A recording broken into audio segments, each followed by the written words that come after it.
Saudara-saudari yang terkasih dalam Tuhan kita Yesus Kristus, mari kita sehati sejiwa untuk mendengarkan dan merenungkan sabda Tuhan. Dalam nama Bapa dan Putra dan Roh Kudus. Amin. Amin. Marilah kita berdoa. Allah Bapa yang Maha Baik, Engkau menghendaki kami turut serta dalam kemuliaan-Mu. Bimbinglah kami dalam berbagai peristiwa hidup sehari-hari yang menuntun kami menuju cahaya-Mu yang abadi. Dengan pengantaraan Tuhan kami Yesus Kristus, Putra-Mu, yang hidup dan berkuasa bersama Dikau dalam persekutuan dengan Roh Kudus, Allah sepanjang segala masa. Amin. Amin. Tuhan bersamamu Dan bersama rohmu. Inilah Injil suci menurut Lukas. Dimuliakanlah Tuhan.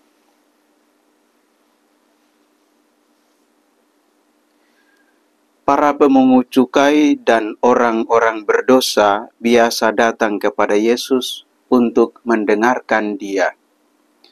Maka bersungut-sungutlah orang Farisi dan ahli-ahli Taurat, katanya, ia menerima orang-orang berdosa dan makan bersama-sama dengan mereka. Maka Yesus menyampaikan perumpamaan ini kepada mereka. Ada seorang mempunyai 2 anak laki-laki. Kata yang bungsu kepada ayahnya, "Bapa, berikanlah kepadaku bagian harta milik kita yang menjadi hakku." Lalu ayahnya membagi-bagikan harta kekayaan itu di antara mereka. Beberapa hari kemudian, anak bungsu itu menjual seluruh bagiannya itu, lalu pergi ke negeri yang jauh. Di sana ia memboroskan harta miliknya itu dengan hidup berfoya-foya. Setelah dihabiskan harta miliknya, timbullah bencana kelaparan di negeri itu, dan ia pun mulai melarat. Lalu ia pergi dan bekerja pada seorang majikan di negeri itu. Orang itu menyuruhnya ke ladang untuk menjaga babi. Lalu ia ingin mengisi perutnya dengan ampas yang menjadi makanan babi itu, tetapi tidak seorang pun yang memberikannya kepadanya. Lalu ia menyadari keadaannya, katanya, "Betapa banyak orang upahan Bapakku yang berlimpah-limpah makanannya, tetapi aku di sini mati kelaparan. Aku akan bangkit dan pergi kepada Bapakku dan berkata kepadanya, Bapa, aku telah berdosa terhadap surga dan terhadap Bapa. Aku tidak layak lagi disebut anak Bapa. Jadikanlah aku sebagai salah seorang upahan Bapa." Maka bangkitlah ia dan pergi kepada bapaknya. Ketika ia masih jauh, ayahnya telah melihat dia, lalu tergeraklah hatinya oleh belas kasihan. Ayah itu berlari mendapatkan dia, lalu merangkul dan mencium dia. Kata anak itu kepadanya, "Bapa, aku telah berdosa terhadap surga dan terhadap Bapa. Aku tidak layak lagi disebut anak Bapa." Tetapi ayah itu berkata kepada hamba-hambanya, "Lekaslah bawa kemari jubah yang terbaik, dan pakaikanlah kepadanya. Kenakanlah cincin pada jarinya, dan sepatu pada kakinya. Dan ambillah anak lembu tambun itu, sembelihlah dia, dan marilah kita makan dan bersuka cita. Sebab anakku ini telah mati dan menjadi hidup kembali. Ia telah hilang dan didapat kembali." Maka mulailah mereka bersukaria. Tetapi anaknya yang sulung sedang berada di ladang. Ketika ia pulang dan dekat ke rumah, ia mendengar bunyi seruling dan nyanyian tari-tarian. Lalu ia memanggil salah seorang hamba dan bertanya kepadanya, apa arti semua itu? Jawab hamba itu, adikmu telah kembali, dan ayahmu telah menyembelih anak lembu tambun, karena ia mendapatkan kembali anak itu dengan selamat. Maka marahlah anak sulung itu dan ia tidak mau masuk. Lalu ayahnya keluar dan berbicara dengan dia.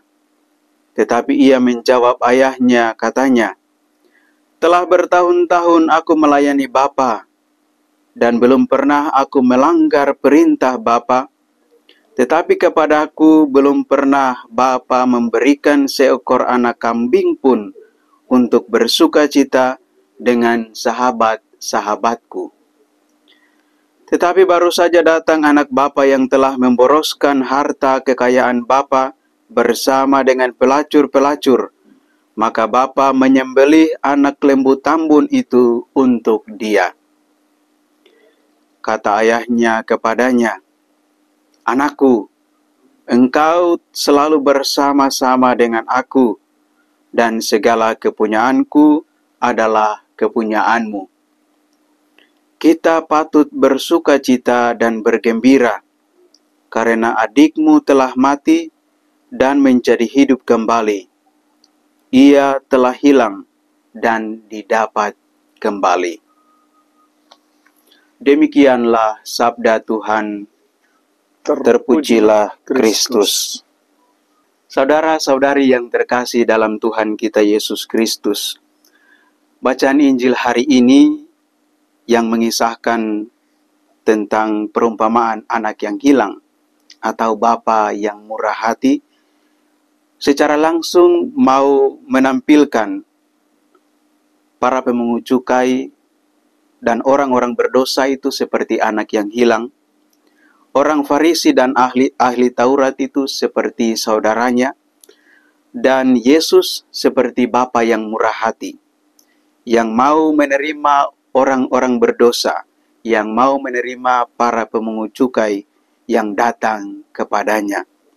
Sementara ahli Taurat itu ditegur oleh Yesus sendiri karena bersikap sombong, bersikap angkuh, iri hati, dengki, dan benci kepada orang-orang berdosa, para pemungut cukai yang diterima oleh Yesus. Saudara-saudari, hari ini Yesus mau mengajak kita untuk merenungkan perjalanan hidup kita, terutama selama masa Prapaskah ini, bagaimana kita berusaha untuk menyadari keterbatasan dan dosa kita. Apakah kita sudah bersikap seperti anak yang hilang, atau kita masih bersikap seperti saudaranya yang marah kepada bapaknya? Saudara-saudari yang terkasih, Paus Benediktus ke-16 mengingatkan kita, Prapaskah adalah periode pertempuran spiritual yang harus kita alami, yang harus kita lalui bersama dengan Yesus. Mau mengajak kita sekalian untuk berjuang melawan kesombongan diri kita, melawan keangkuhan, melawan iri hati, melawan kedengkian dan kebencian di dalam diri kita. Kita harus berjuang melawan godaan-godaan setan, godaan-godaan iblis yang selalu mempengaruhi hidup kita. Kita berusaha untuk sadar akan keterbatasan, kekurangan, dan dosa-dosa kita, dan kita datang kepada Allah seperti anak yang hilang yang menyadari keadaannya. Kita berusaha untuk rendah hati, kita berusaha untuk murah hati, datang kepada Allah dalam doa-doa kita.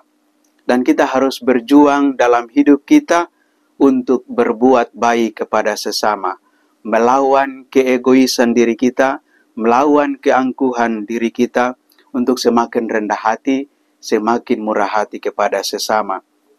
Mari kita berdoa dan terus berusaha, semoga kita mampu untuk melawan godaan-godaan setan dalam diri kita, dan semakin hari semakin rendah hati dalam sikap cinta kasih kepada sesama, terutama mereka yang menderita.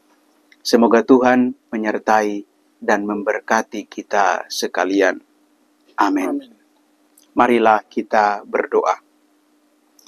Allah yang Maha Rahim, kami bersyukur Engkau murah hati dan penuh kasih, Engkau menerima kami orang yang berdosa ini. Kami menyadari akan keterbatasan dan dosa kami mohon ampun, dan kami mau berjuang untuk rendah hati, murah hati terhadap sesama. Kami mohon kuatkanlah kami, kuduskanlah kami, curahkanlah Roh Kudus bagi kami, agar kami mampu untuk melawan godaan-godaan setan dan keangkuhan diri kami sendiri, untuk semakin hari menampilkan cinta kasih-Mu bagi sesama kami yang membutuhkan. Sebab Engkaulah yang hidup dan berkuasa, kini dan sepanjang segala masa. Amin. Amin. Tuhan bersamamu, Dan bersama rohmu. semoga Allah yang Maha Kuasa menyertai dan memberkati saudara-saudari sekalian, Bapa dan Putra dan Roh Kudus. Amin. Amin.